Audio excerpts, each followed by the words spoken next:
This is the Twin Cities Real Estate Investing Show.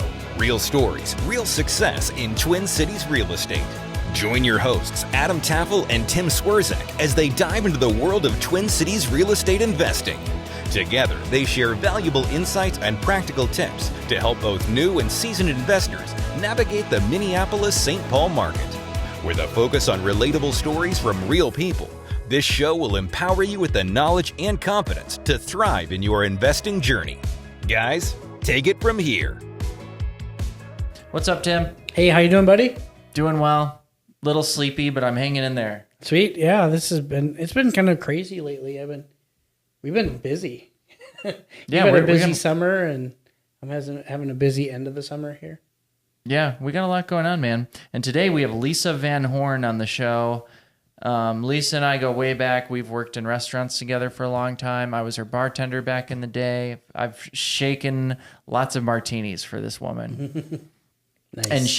And I don't know, man. She's like, it's cheesy. She's an inspiration to me. She is legitimately, I couldn't say this in front of her because she would have like been uncomfortable, but she's like maybe the hardest working person I know, legitimately. Restaurant work is really physical and the hours are long. It's emotional draining. She's doing all that and she's buying all these rentals on the side. And we didn't even get into like different side gigs, different businesses she has a lot going on. Plus she's a grandma and a mom and, she's very, very impressive.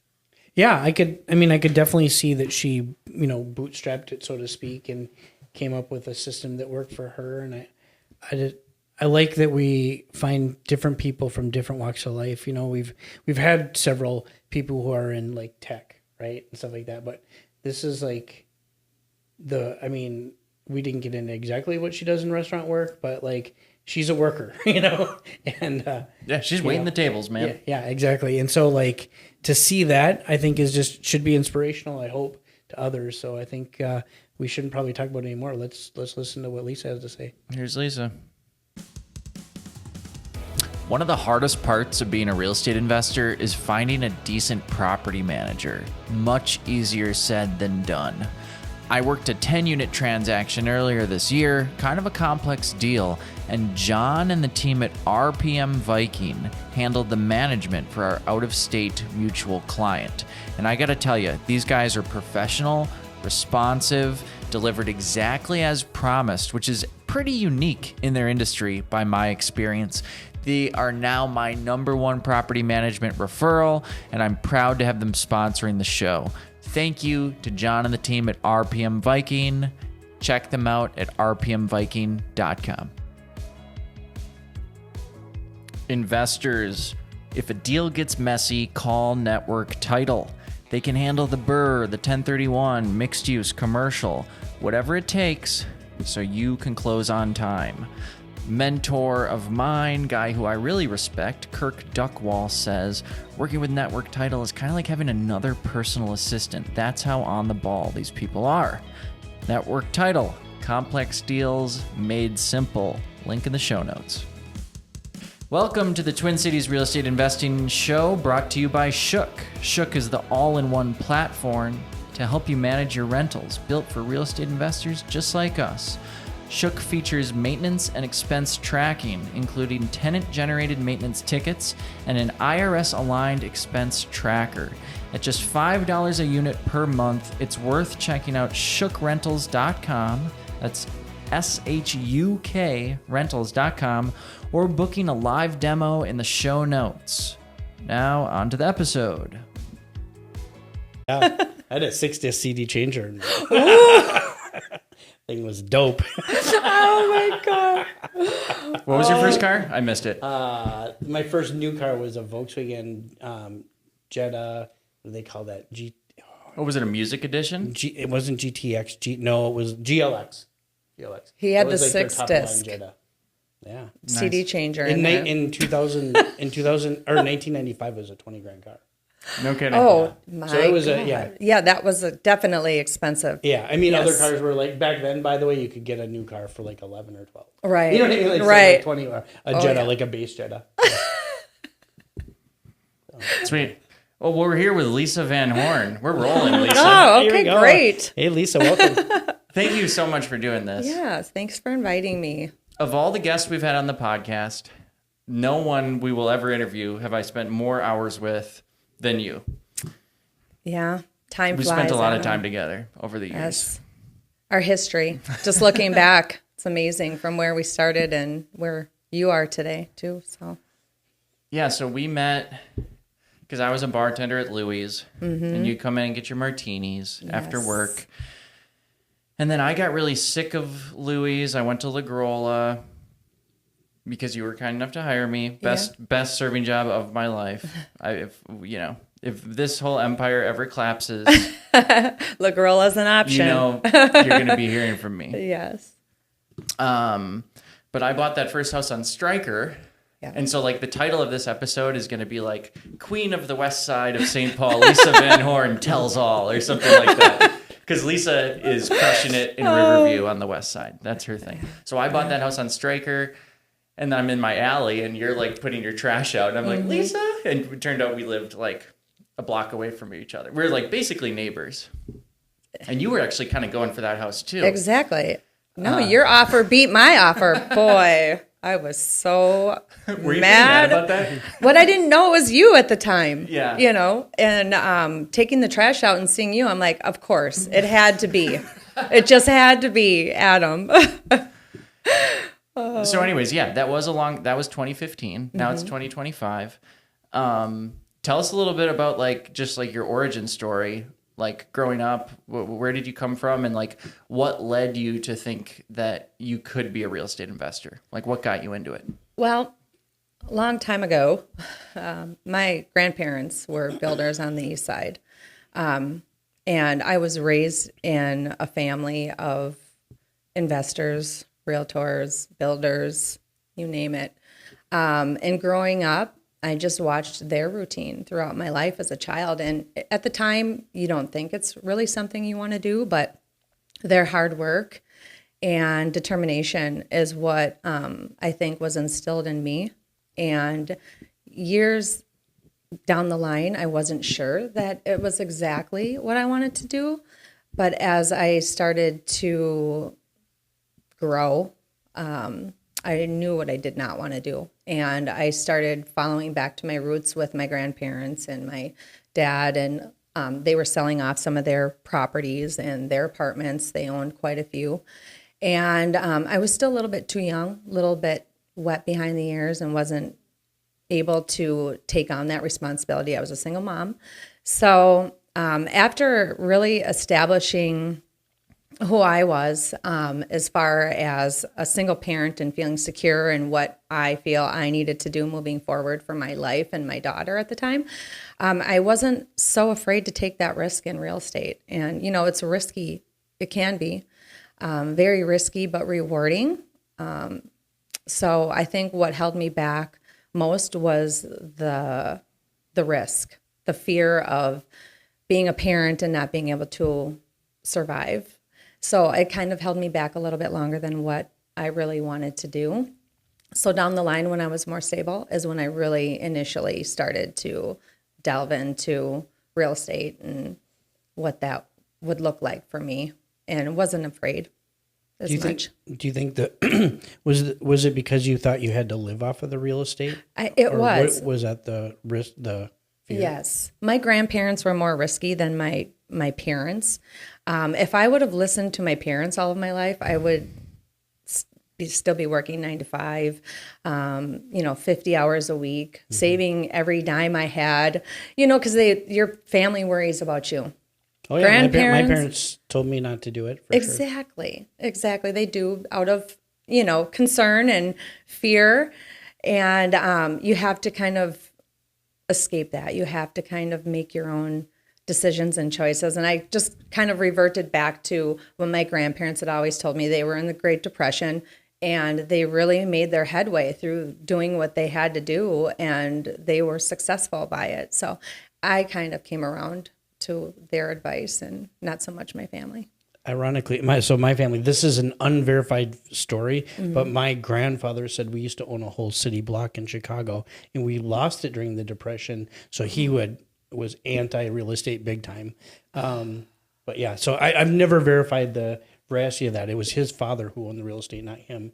He was, But so it was your father who was my grandfather's father. So my great grandfather, I guess it would be, supposedly owned a city block of Chicago and was extremely wealthy. And all loans were balloon loans back then, and the banks could call them due. And they basically, the story goes that he was still making all of his payments, but it didn't matter. They just foreclosed on all the properties because he couldn't pay in cash, right? They called the loans due and he couldn't pay them off. So that's the story again. Right. Interesting. We'll see. But my family, my parents are pretty anti real estate investing.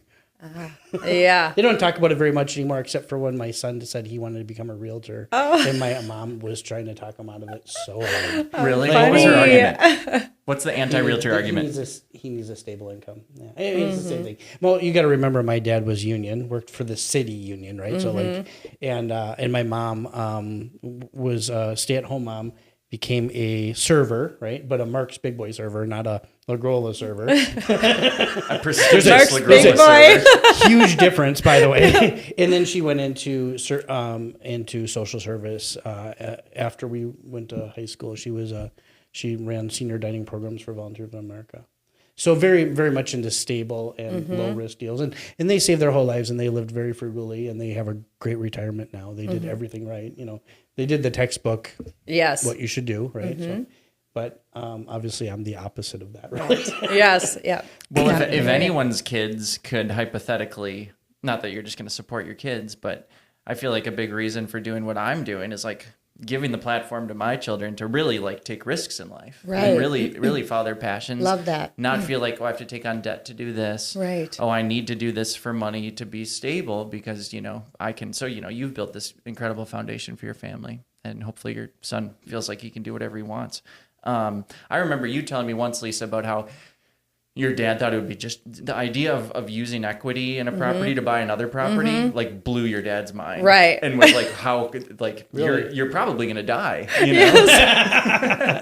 Yes. Oh, he does not look outside the box and would never dream of, all of the options that are out there for people nowadays to actually use the credit and move forward and take risk. He does not do that. He would never be a risk taker. Still till this day, he has no idea the properties that I have are really the amount of work that I do, because I think it would probably put him in the grave.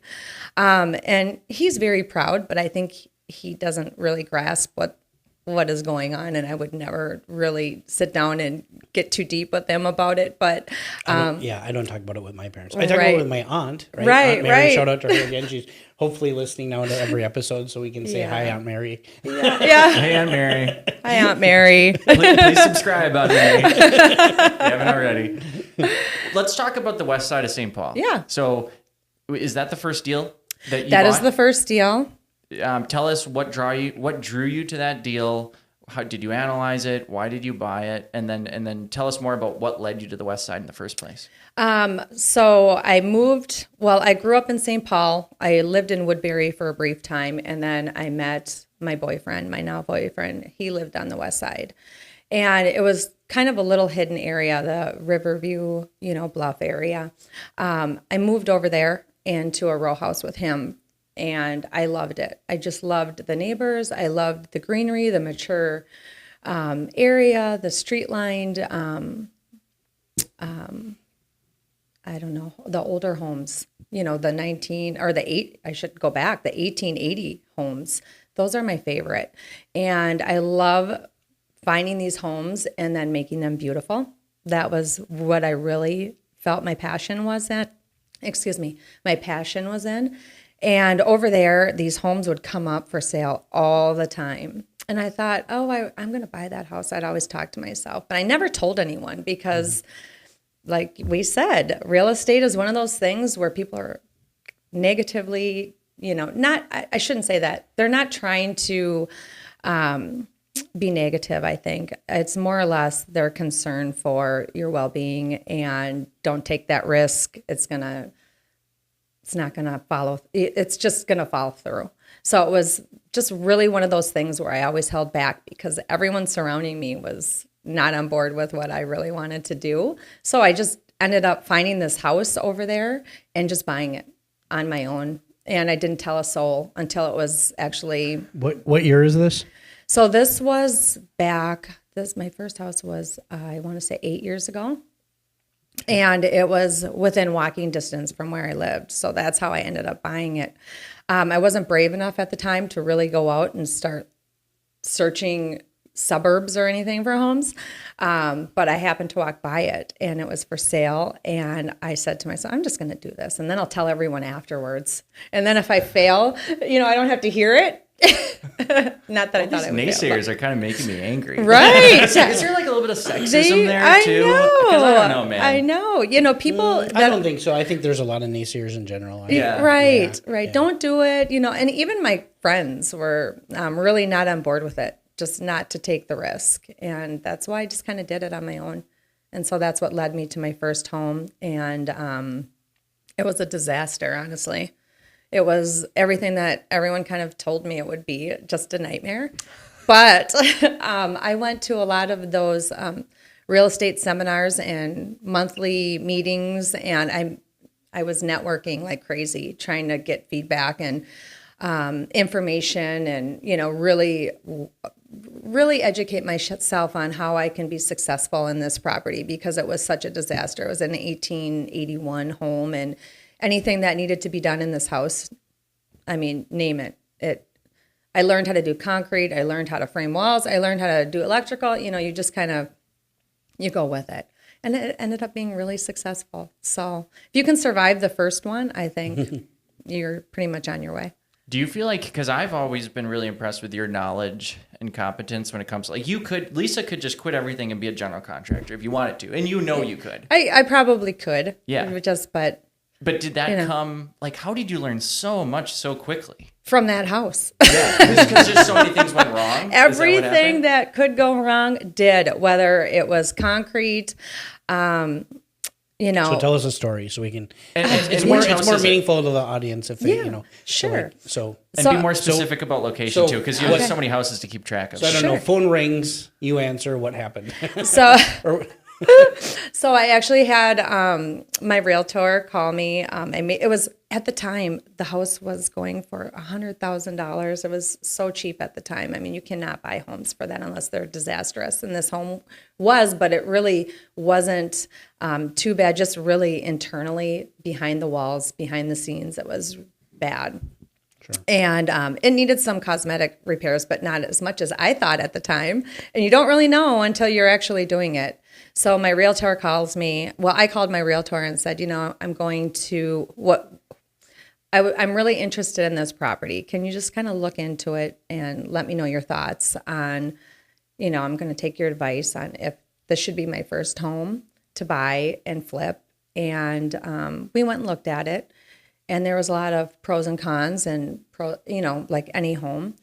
But I felt like any of the cons they weren't too much for me. I felt like I could do this, and I knew I pretty much had to. So it's, like I said, it was 3 blocks from the Bluff area overlooking Harriet Island area. And I knew it was close to home, so I knew I would be able to manage it as much as I possibly could without fear of getting too bogged down with, the repairs and the stress of this property. And so when I finally closed on this property, I got in and I was standing there and I just cried because I thought, oh my God, what did I just get myself into? Where do I start? Who do I call? I didn't have any contractors. I couldn't call my family because nobody knew. I couldn't call my friends because they would have been like, I told you, what did you do? So it was a series of all these mixed emotions going on. But I did buy this property with hard money at the time. Oh. So that was another secret. And you said you were trying to flip it, you said, right? Right. I should just walk you back a little bit. I was going to real estate seminars. I was going to these meetings. I was networking, and I met my hard money lender through one of those meetings. Manria, probably? Pine Financial? Yeah, but was it at Manria, the meeting you went to? No, I think Sean was putting them on, wasn't he? Yes. Oh, okay. Sean was putting them on in Roseville at the time. And that was just one that I went to. I went to several through my lender as well. So I met her that way as well. So they were all over the place, honestly. Prior to me doing any deals, I was meeting these people. And I felt confident in some of the things that I was retaining, I guess you could say. So long story short, I went with the hard money and I freaked out. And Sean was a mentor of mine who really... Hold on, what got? It's on Do Not Disturb. Put it on airplane mode. I should do the same because people can call you twice. I thought I did. Oh, there we go. Okay. It was not. Funny. It was on Do Not Disturb, but not on airplane mode. It was previously, and then I took it off, I guess. Start with Sorry. Sean. Sean was my mentor at this time because he knew I was kind of freaking out, and it was his money that was on the line now.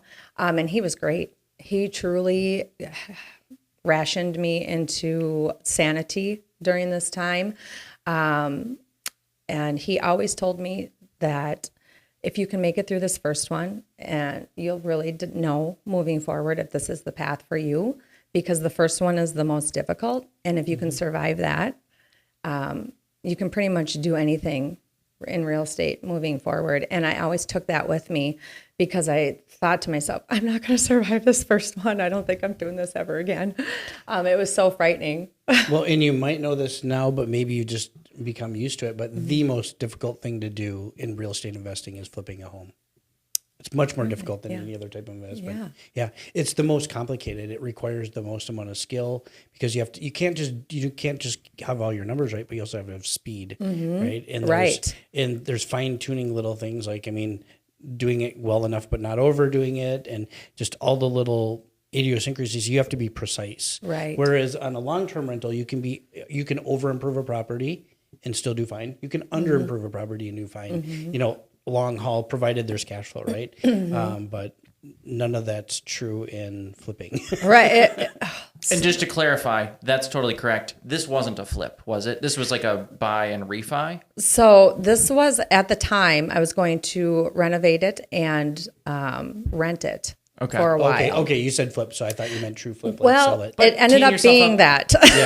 Okay. Oh, okay. So you are right. It ended up being that because after I was finally done, I wanted to wash my hands of it. It was perfect by the time you were done. It right? was, but I was mentally, just Drained. Emotionally drained. Can you share the address? What was this address? 161 Winifred Street, St. Paul. Was that the 5106? But you ended up owning that one for a while, didn't you? I was that owned the it. Crazy Lady House? No, that's Congress. that's a different one. That's or a different she lives one. on Congress. Right. Yeah, behind it. Right behind that one. Oh, so it is the Crazy Neighbor House. Yeah. You want to talk about that lady at all? Well, let's finish the rehab part. Okay, sorry. Okay, so you started working out. Let's talk about like some of the things that happened and how you addressed them. Oh my goodness! So finding problem number one, what happened? Problem number one was the basement had about 2 feet of water in it. So you'd walk down the stairs when it rained, and it was a series of plumbing and rain and all the above, you name it. You could not go down there. So you can imagine how much mold. The sad part is there was people sleeping down there when I bought the home. There was mattresses. Limestone basement, right? Right. It was just an open basement, but people obviously were sleeping down there. It was like a bedroom. So I don't know how they did this. Because with that much water, it clearly wasn't a small leak. It was 2 feet of water. So finding somebody to come in, and long story short, 2-bedroom house that we ended up turning into a 5-bedroom and 2.5 bath. So we did a lot. We redid that basement, but digging into the concrete and the floor and getting somebody in, it's just finding the right people. Did you add like a drainage system? We did. To the basement? We did. We added the sub pump and the floor drain tile and all of that, and then had it framed out, and then added the bathroom. It ended up being on HGTV. Get out of here! I swear to God, I don't know how it happened. It was very unusual. Well, tell us. How Well, I did mean, it happen? not like one of the stories behind the HGTV programs. It was just featured in one of the interviewers' shows. So, yeah. No kidding. It was brief, but all that work paid off. And She's really good at design. oh, So I'm Well, sure thank that's you. what happened. thank you. Thank you. Were these issues known during inspection? Did you inspect, or like was this water a total surprise after Total closing? surprise. Really? How did you not figure that? Well, That should be known. I would. so there was a lot on the Tish report, but as far as that went, it wasn't, I don't know. My brain is very short. I can't recall exactly. It was like a process. It was abandoned. So it was one of those homes that was just sitting for a long time. And I don't think that they were clearly aware of the amount of water that was coming in, truly. Well, and sometimes there's no water unless it's a really bad storm. Right. So it depends on. That's a good point. Right. I would say right. too, though, like buyer beware when it comes to Minneapolis, St. Paul, any municipality Tish reports. Mm-hmm. I've seen the most scathing Tish report, and I'd buy the house in a second without question. I've Mm-hmm. seen really clean Tish reports that where you can notice all sorts of issues. A clean Tish report is certainly correlated with a house that's in good shape, but like putting any stock in those things, because like a regular home inspection takes 2.5, maybe 3 hours, and home inspectors miss things all the time. Right. Tish inspectors are in there for like 20 minutes. Right. They are in and out. They don't get paid a whole lot.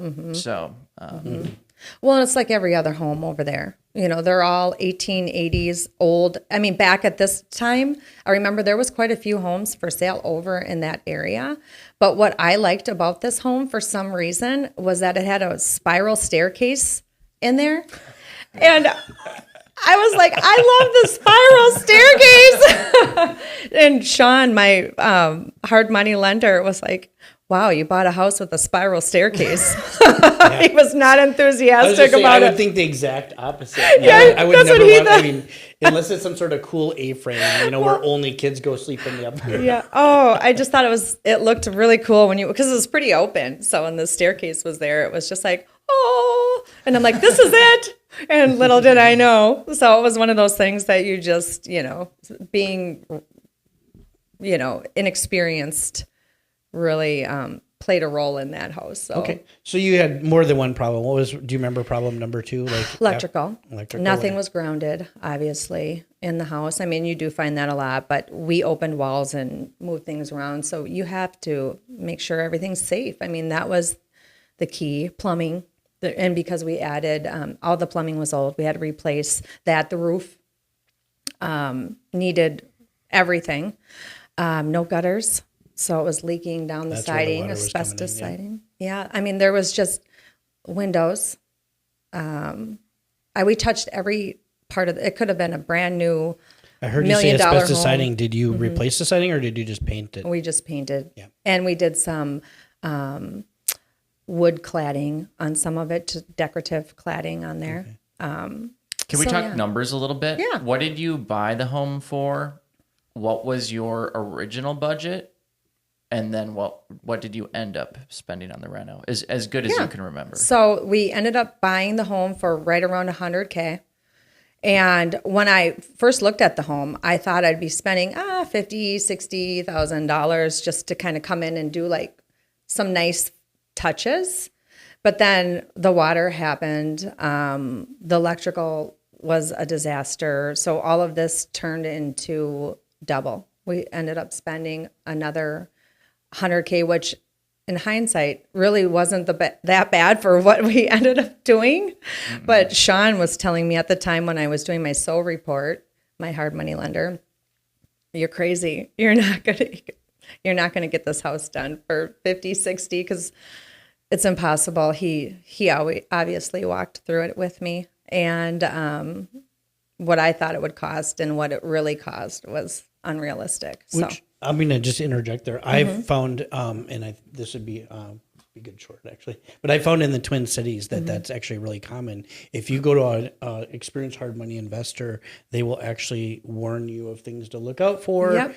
I've got one guy who said, I don't like to do deals this time of the year because the market's going to slow down and you don't have enough time to sell it before this and that.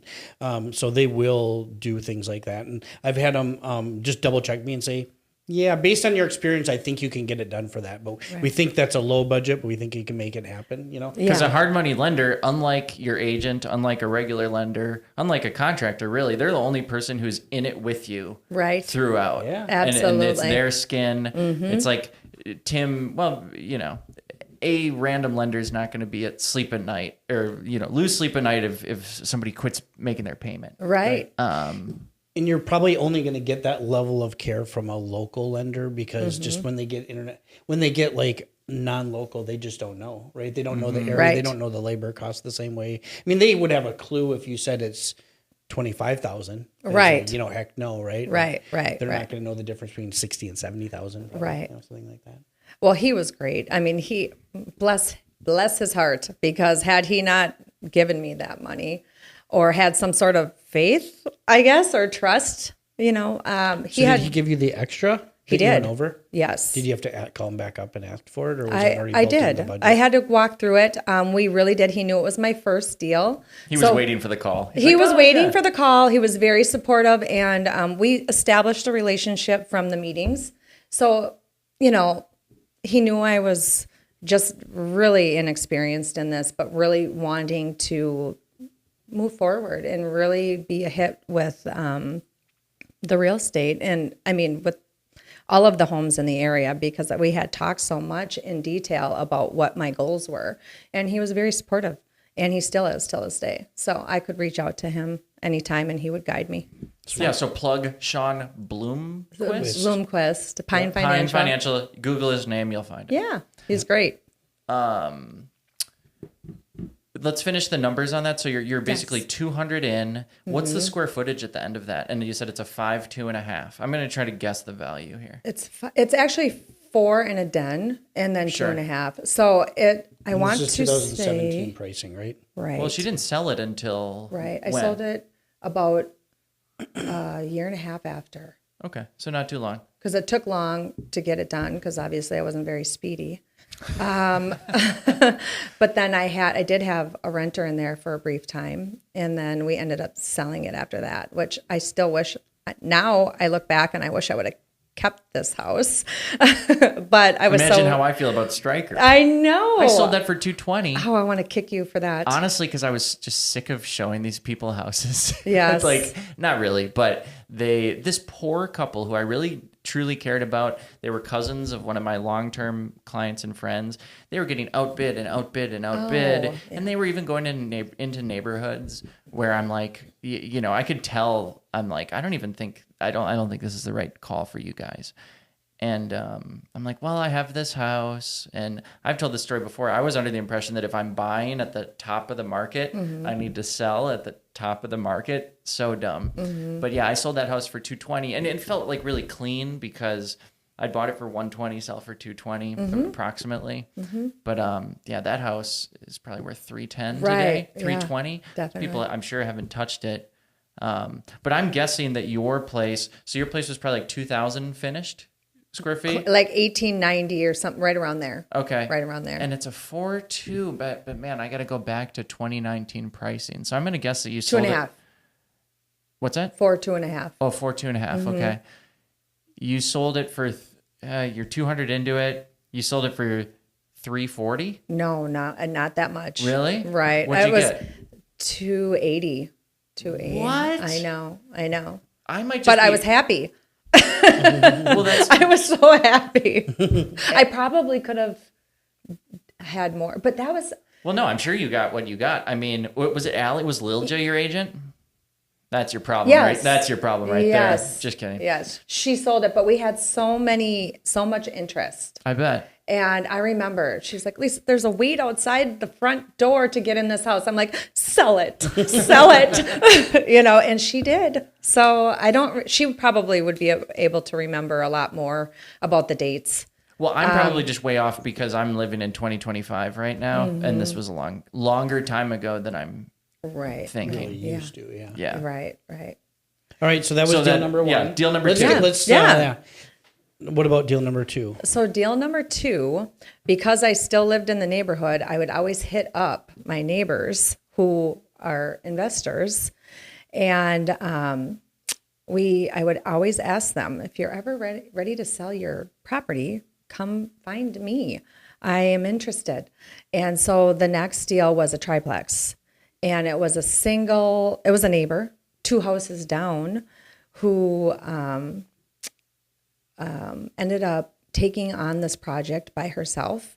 And I was watching her do all of these repairs, and I said, oh, she's been watching way too many remodeling shows. She's never getting this done. And I went over there and I asked her, I said, Heather, whenever you are tired of this place, come find me, because now I've done everything. I can do this. And she's like, no. And 2 months later, whether she was thinking about doing it or not, I planted the seed. She was done. She sold it to me. So that was the next deal.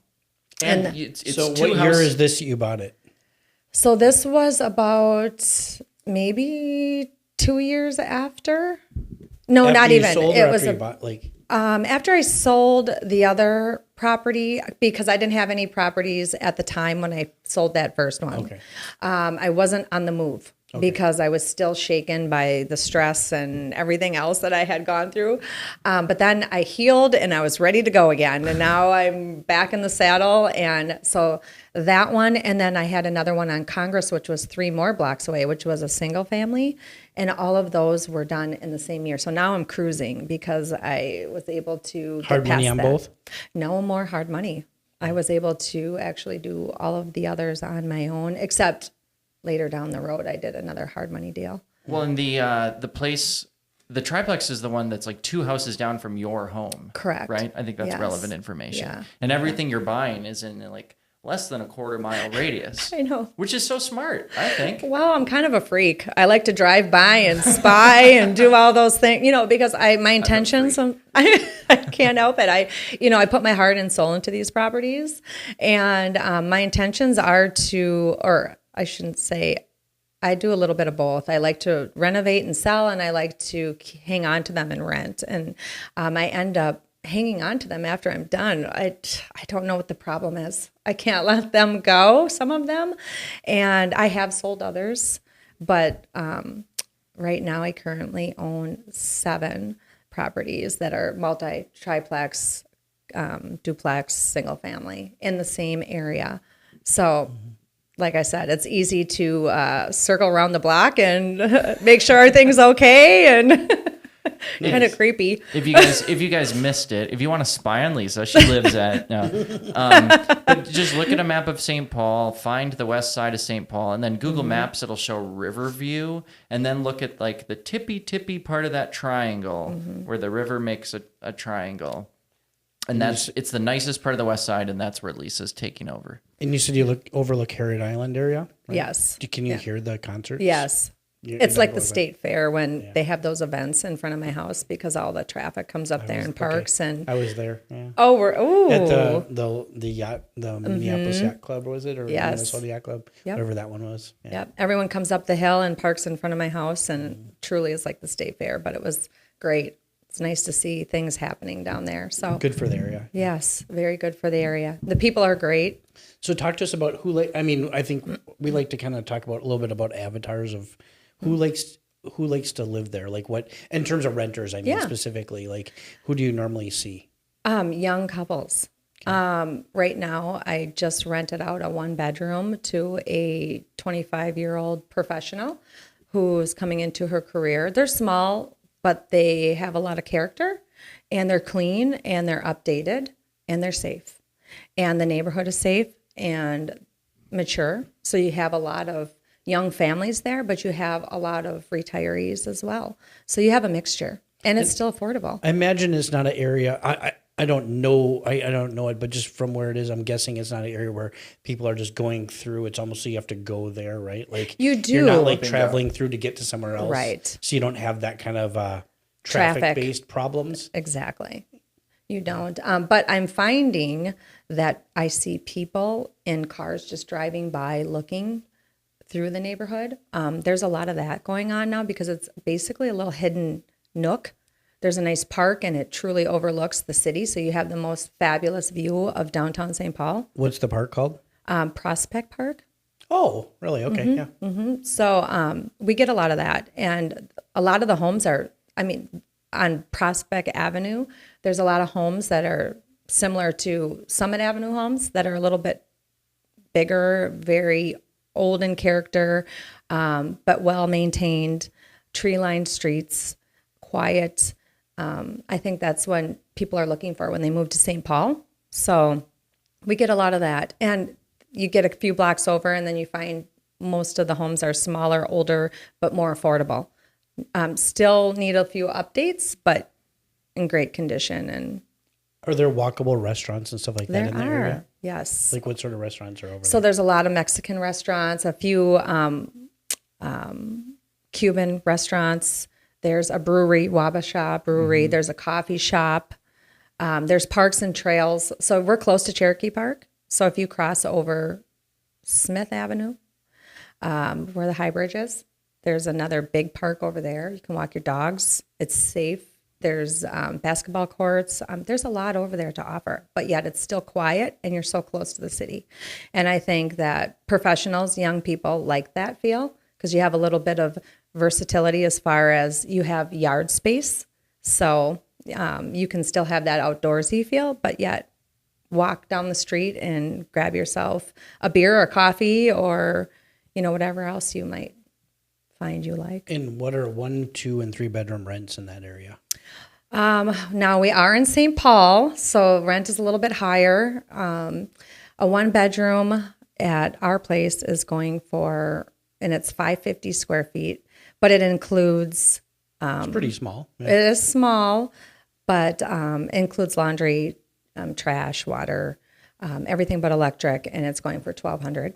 Okay. So, but you do have off-street parking, and it's a secure building. So that's with the triplex. And then the duplexes are a little bit more. Again, they're updated. Like 2 bedroom duplexes or 1 bedroom? I have 1 2-bedroom and 1, it's a duplex with a 2 and a 1. Okay. So, And what are the rents in that? Just trying to get a feel for yeah. that. So the 1 bedroom over there is $375. And then the 2-bedroom is $375. excuse me, $1,375. Okay, yeah. Oh boy, what a deal! And I was about to move. Honey, we're I know. And I also a couple blocks away from that, I have a much larger 1-bedroom, and that one's going for $17. Oh wow! So it's just so you can get some pretty nice rents over there. I do. well, this is yes. why the West Side. But you also rules. you've done them. I've like, redone all These of are them. not like grandma apartments. These are nicely redone. They're different, and some of them are different. Like the bigger duplex 1-bedroom that I charge more for has a garage stall. It has interior laundry in your unit. Both of them do. The other duplex has laundry in the basement. So it's there's some. They're not apples to apples, but you take into consideration some of the square footage and the amenities and things like that. What are you getting in the 2 bedrooms, and what are the? So in the 2-bedroom, on the one I'm getting 18, and then on the other one I'm getting 19. And those are how big? So the one on the larger duplex, that is about 900 square feet. And then the smaller duplex, that is roughly, I think about 775, 800-ish. So That's around really there. good. I mean, Yeah. we have a small duplex in Northeast Minneapolis, and I think we get like 1620, I think, in our, and it's like 800 square feet. So it's not very big. Right, 2-bedroom. right. But Well, these that sounds rents like are those rents are higher. these rents are just as good as Summit Hill, Crocus Hill. I mean, they're a little bit less, but Not much. you're not getting more than $1,300 for a 1-bedroom in the nicest parts of St. Paul if it's an old building. Of course, if you're giving them an espresso machine in the hallway and a rooftop pool, then you're getting more. But your average duplex on the west side, you're still picking up duplexes over there for like $325, Right. $350. Those prices do not exist in pretty much any other low crime area of St. Paul. And then you combine that with the view, like the people in Right. like the wealthier people on the other side of the city have a view of like industrial parking lots and like West 7th Yeah. and Yeah. power lines and Exactly. 35. And on the west side, you have just this like beauty of the river and Right. the bridges, a view of downtown.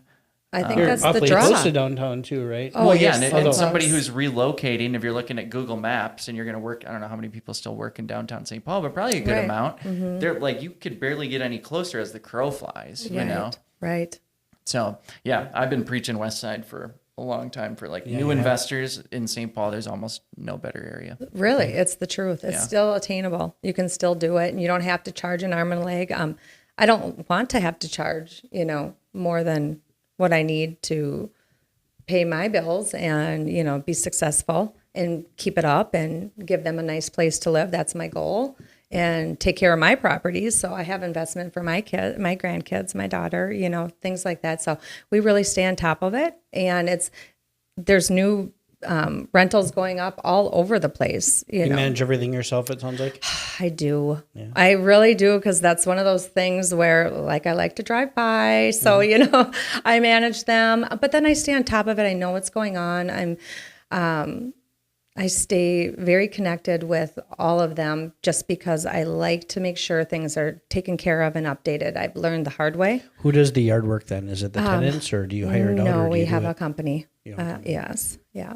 And it's worth every dime, because I started out doing that. You mean you did it yourself? Myself and my boyfriend. But it's just impossible to keep up on if you want it to stay nice and you want to attract good people. 7 yards would take a day, right? Right. You'd have to take a day off of work. It literally does. Once a week, Well- or waste your whole weekend. Exactly. And it would. But you want to get good people in there. You want to keep them there. Then you want them to feel proud of the property. And that's the goal. So that's where. So Lisa also built her own house over on the west side, something Yes. that not a lot of people in St. Paul get to do. Not a whole lot of lots in areas where the numbers make sense, especially over there. That must have felt pretty sweet because you'd been grinding Yes. for a while. Yes. Do you want to talk about that at all? Sure. That was one of those properties where I would leave my old home, my row house, right in the middle of all of my current properties. I would drive by this lot daily, and I said to myself, I'm going to buy, if that lot ever goes up for sale, I'm going to buy it. It was just a huge, overgrown, wooded forest, and it didn't look like a lot. If you drove by it, you wouldn't really pay attention to it because it was so overgrown and woody and weedy, and animals lived there, and so you just really didn't pay attention. But every day driving to La Grolla, I would drive by this lot, and I said, I'm going to buy it. And 6 years later, I told my spouse, I said, if that lot goes up for sale, I'm buying it. He said, yeah. Sure enough, it went up for sale. I bought that lot instantaneously. Nobody wanted it at the time. Nobody. It was on the market for a long time, and nobody was interested. But little old me. Lots are still a little tough. Like, how much did you pay? Do you remember? Yeah, we paid $140 for it. It's a double lot, right on the corner, overlooking the cathedral, the bluffs.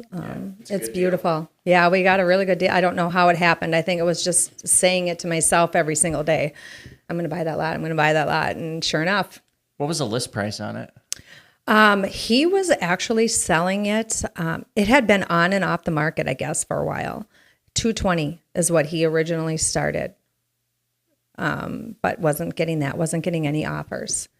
And the only reason I knew it was for sale was because I'm always searching for properties and things online, and I happened to fall upon this lot that was in my neighborhood.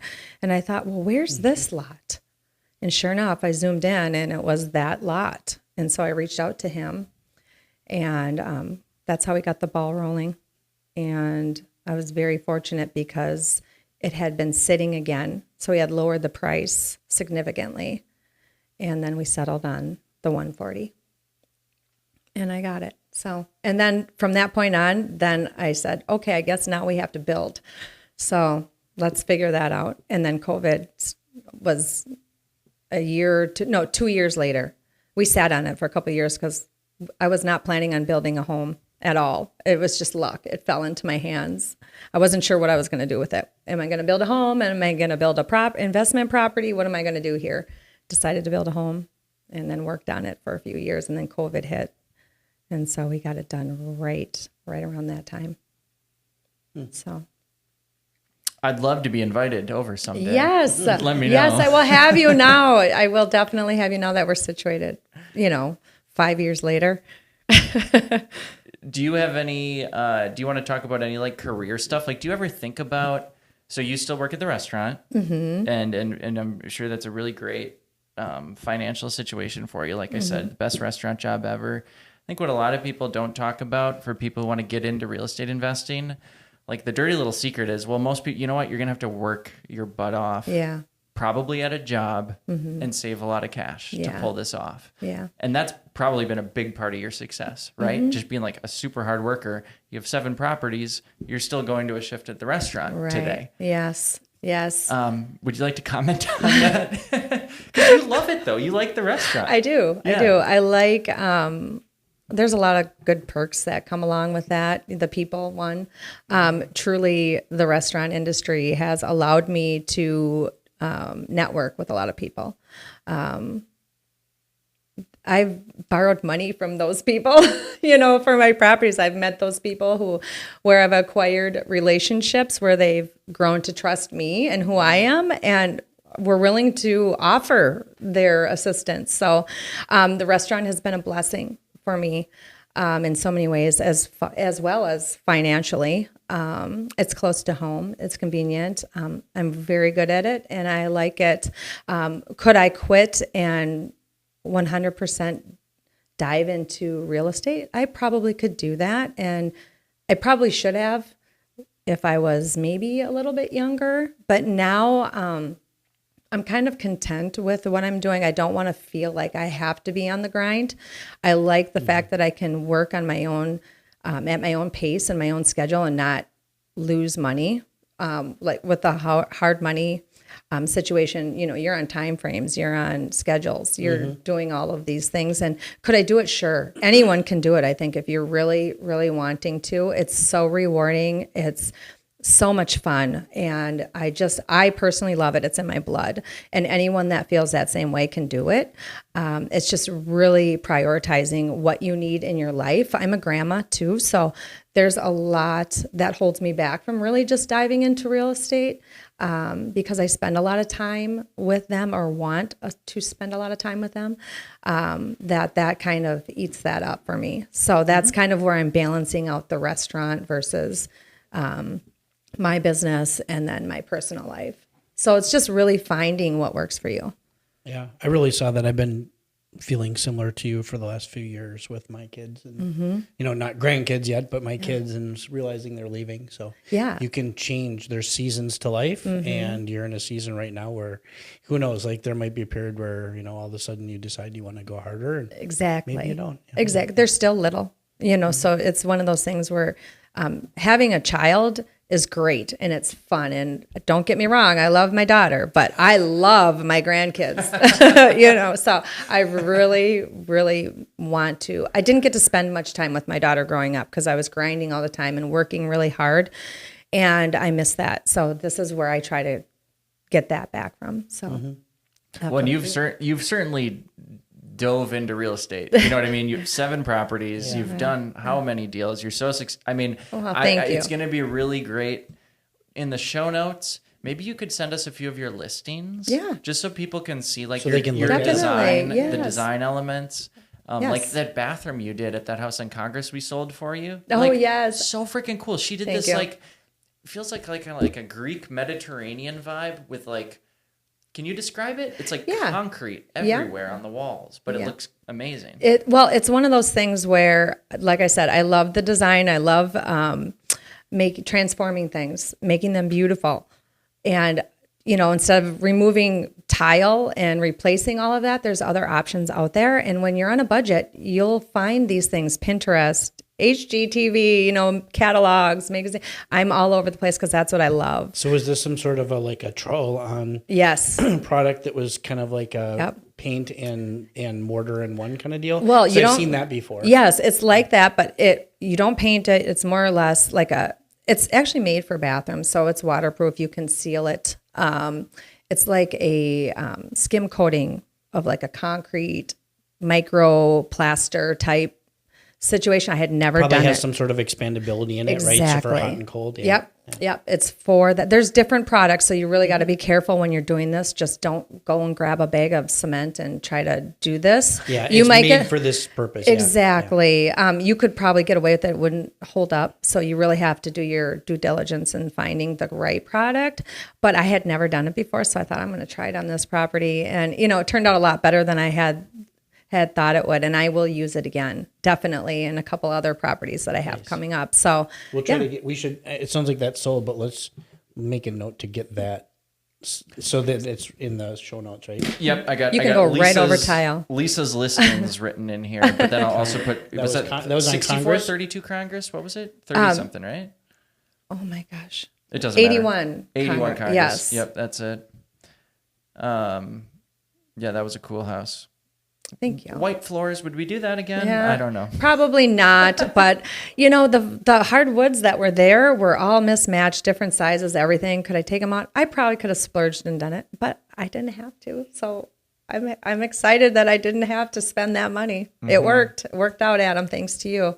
Yeah, timing. thank you. Timing is very important in real estate.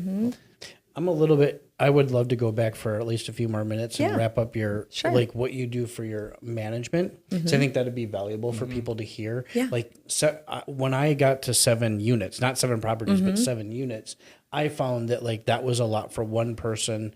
On a weekend when we had to fill units and stuff like that. Right. I got really busy a couple of times a year and needed. It's where I first started wanting my wife's help was right around that Yep. number. Now you have 7 buildings with more units. How many units is it? 3. And how do you manage Oh, that? sorry. Yes. So, because we really are diligent in staying on top of the repairs and the fixes through the years, I utilize my spouse. He has a full-time job as well, but he's learned, if not more than me, when it comes to doing electrical and plumbing and repairs. Painting, I utilize him. He gets a lot of time off with his job, and if we need something that's dire, he'll utilize that, and we'll use family if needed. But it's very rare. If you stay on top of things, of course you have to replace items, after so long because they obviously die or break or know. But overall, we've been very fortunate. I don't have that many. How many units do you have? So we have 7 properties and we have 12. Okay. And with the 12, like, what do your lease renewals look like? Are they all in a certain time of the year?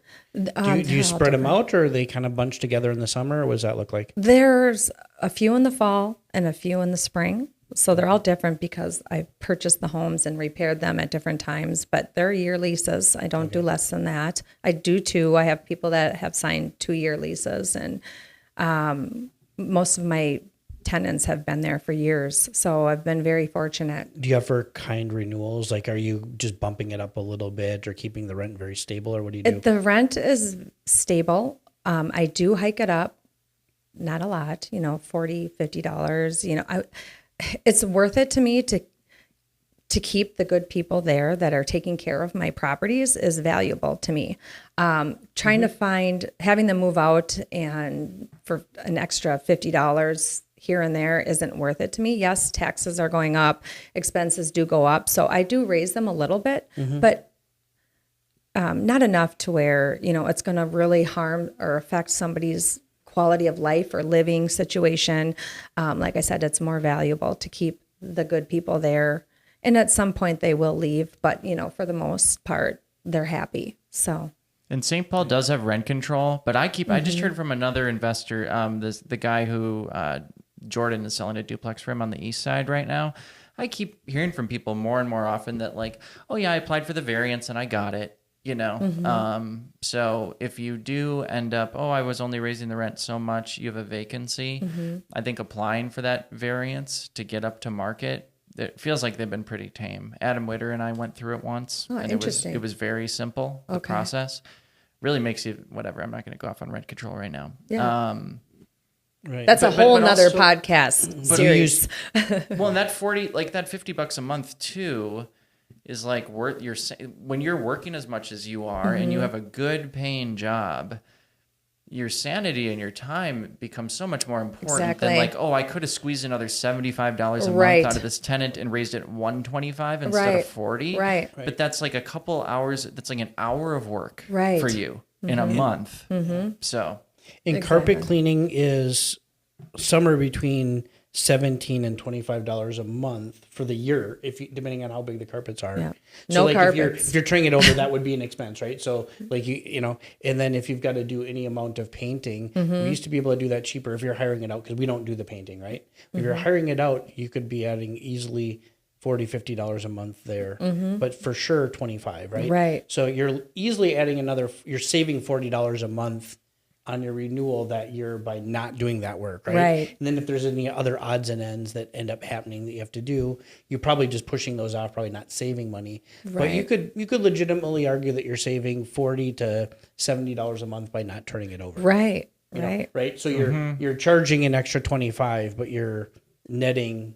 You'd have to get 95 to have the same net money that year because of the turnover cost. Well, I always find that if I have to turn a unit and I have 24 hours to turn it, so if I'm turning it, because if you have to add vacancy to that equation, Tim, then that number goes up by $100 a month. Right. But if I have to pay, if it's a decent sized unit and I need to get my guys in there at noon on the 31st and it's got to be done by noon on the 1st, I'm paying more for labor, Right. because I have like 3 different people doing 3 different things, whereas a handyman could have taken his time. So it gets Well, very you're really expensive. good about that. If I have a situation like that, I give myself enough time. I'll eat that extra day to come in and get the work done versus, I don't Versus hire it out. Right. No, I mean, I will definitely hire some things out if I can't get in there, if I'm working and I know I can't get in there, or I know Zach can't get in there to do something specific, then, I just have move in be the second or the third, something like that. Yes. Yes. Sure. I'll let them know ahead of time, because I know in my brain, okay, it's on this date. I have everything in there that I know I need to do, and I know it's not attainable. So we will push this out. Yeah, 2 tips around that I've used before. One of them is if you're doing something big, I've given them the option. So a good example would be this. I kind of wanted to redo hardwood floors, but they weren't necessary, and I could rent it either way. So I went to the person, I said, hey, I'd like to redo the hardwood floors, but I don't need to. I will give you brand new hardwood floors, but you have to agree to move in on the 5th instead of the 1st, and we're not prorating rent. Right. Your cost, so to speak, is 4 days rent. Right. To have brand new floors. Are you okay with that? Nice. And I've had them say, well, will you prorate rent? I say, no, I'll just do it when you move out. Right. I mean, and that's the truth, right? The fact is, no, I'm not going to do that. I'm giving you, this is my little benefit, 4 days rent for you, doing that. And they said yes every time. Sometimes they come back at you, but every time, because it's a good deal for them. Right. They're totally fine with it. They just find a way. They live with their parents for 4 days or whatever. Right. The other, that was one thing. The other thing around that, I'm just trying to think what it was. I lost it. Sorry. That's all right. It'll come back. That's a good idea, but I will. I know what it was. Every 4th of July, July 1st always is near July 4th. And very often it's in that time period where people are trying to get out of town or are out of town. And sometimes it's on the weekend right before the 4th. So it's we've always avoided July 1st. But then we just realized, look, we can just talk to people and say, hey, you're moving in July 1st. I'm sure you want to be on vacation. We're going to be on vacation. So we're going to get you in July 1st. There might be some problems. It might not be a perfect place the day you move in, but we'll handle it the week after when we get back. Are you cool with that? You know it ahead of time, right? They know this 6 weeks out, and they're like, yeah, we're going to go to a lake anyway. Right. Great. You move your stuff in, you go to the lake. If there's any problems, we're going to have it handled when you get back. Good idea. Right. And we're not talking major things. I'm talking like a little bit of touch of painting. Yep. A door that needs adjusting. Yes. You know what I mean? That kind of stuff, right? It's never anything really crazy. Right. Because our places are not out of hand ever. But right. So those are 2 little things. If you talk about it ahead of time, I mean, the major thing here is you're just talking about it ahead of time. People are totally cool with it, right? When you communicate and you give them a good reason, like, hey, Right. this is good for you and me. Do you really, you don't want to be messing with this. You want to get out of town too. We want to get out of town. We'll both get out of town and then deal with it when we get back. Yeah, that's a great idea. First impressions are so important. Like, I try to really bend over backwards for tenants at the beginning, you know? And I have I think I have needier tenants than the average guy. Like, I had a woman who was like, and so for that first week, I just say make a list. Don't tell me like, on Tuesday, you need this. On Wednesday, you need this. Wait a week, collect a list of everything that needs to be done up to your satisfaction, and then let me know. And then I send a handyman over. It's like a half-day labor. They do all sorts of things that are probably more than what the average landlord would do. And I had this woman who just moved in, higher-end unit. It's pretty expensive. And the smoke alarm was beeping at night, so she got a hotel. Oh. And then she charged me for the hotel. You know, like she sent me the goodness. rent, and she subtracted like $165 hotel beeping smoke detector. And I let it, you know what I mean? Like if this was She was six, probably paying you $100 a night though, right? For that place or close to it. more. She pays more than $100 a So night. it wasn't that, I mean, yeah. No. I mean, here's the thing. Yeah, if this was 6 months into the lease and I had already, done everything for her, I don't know. Maybe I still would do it. I certainly need to set the expectation that this is not like An we don't now emergency. have an agreement. Right. Where, like, That you if move you out. have a mild Yes, annoyance, yes. you get to go book a hotel. You take the smoke detector that night, you unscrew it, you put it outside your Yeah. door, Yes. you go back to bed. Yeah. I'm talking outside the house. You go back Yes. to bed, and we bring you a new one in the Oh morning. my goodness. Yeah. Yeah. So Christine, if you're watching this, I love you. I was so happy to pay for it, but we're definitely not going to do that again. That's great. Well, Lisa, do you have anything you want to leave the folks at home with? What are you working, like, what would be, if we're going to put a deal on a silver Yeah. platter, Yeah. what are we finding you? I'm always looking at them. You know that. Even when I'm not looking, I'm always looking. why we love Multifamily. I know. Fixer-upper, multifamily. I like the small units. They can be single family too over in my area. I like the west side. I like West St. Paul. I like those little close to home areas. They're manageable for me. And, to anyone out there that's really interested in doing this, just go after it. Don't let any voices tell you different. If that's where you want to be and that's what you want to achieve, go after it. You can do it. It's not as bad. It's not as scary. It's not as risky as you think if you're really wanting to do it. If you're just watching TV and you think, I can do that, probably not for you. You need to be serious about it because you can attain your goals. It's not that difficult. And now it's like any other thing. It's very achievable and easy and rewarding, and I love it. So thanks for having me. Yeah. Thank you, That's Lisa. perfect. Yeah. Thank you. Yeah. Great episode. I love Lisa. She's cool.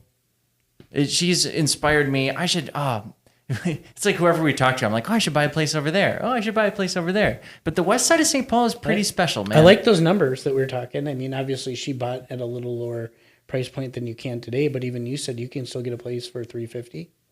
Definitely. Yeah. I mean, you could, I'm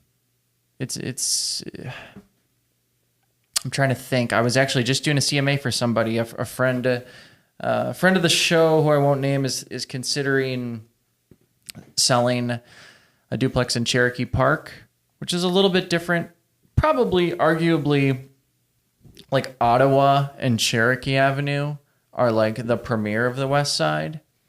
And then, I don't even know. It's definitely comparable. Riverview and Cherokee are battling it out for the nicest part of the west side. But I just did a CMA, and yeah, I mean, I couldn't find a multifamily sale. I couldn't find a duplex over 460 ever. Okay. So most of the duplexes, even the nice ones, are still selling in the threes. Okay. And so picture It's good to know. 1900 build, up, down, all the woodwork that you want. Good location if you know what you're doing.